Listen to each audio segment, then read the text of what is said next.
At the 2026 Sundance Film Festival, few titles generated as much friction and fascination as Josephine, the sophomore features from director Beth Diarra, having swept both the United States Dramatic Grand Jury Prize and the Audience Award. The film arrives with immense expectations.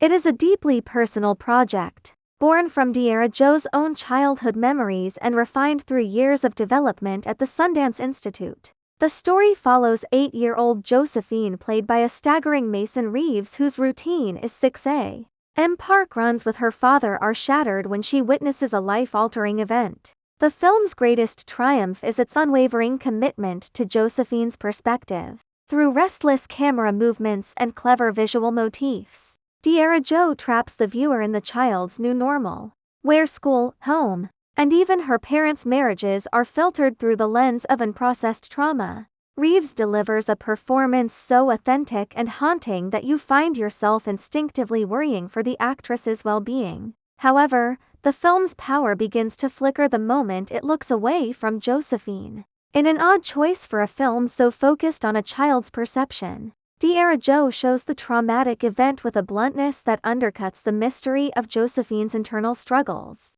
By giving the audience too much information too soon, the film shifts from a psychological character study to a more conventional drama. This shift reveals weaknesses in the screenplay's handling of the adult world. While the film attempts to critique how institutions and parents are ill-equipped to handle childhood trauma, the execution often feels forced. The parents, played by Channing Tatum and Gemma Chan, frequently make inconsistent or irresponsible choices that seem dictated by the plot rather than human nature. In one instance, a mother seemingly stops searching for her runaway child just so the father can have a pivotal scene. In another, the prospect of therapy is raised and then discarded with a casualness that defies belief. Even for the film's earlier period settings, the supporting adult world suffers similarly. The legal scenes are written with a caricatural hand, particularly a defense attorney whose dialogue is so over the top it invalidates any serious critique of the justice system.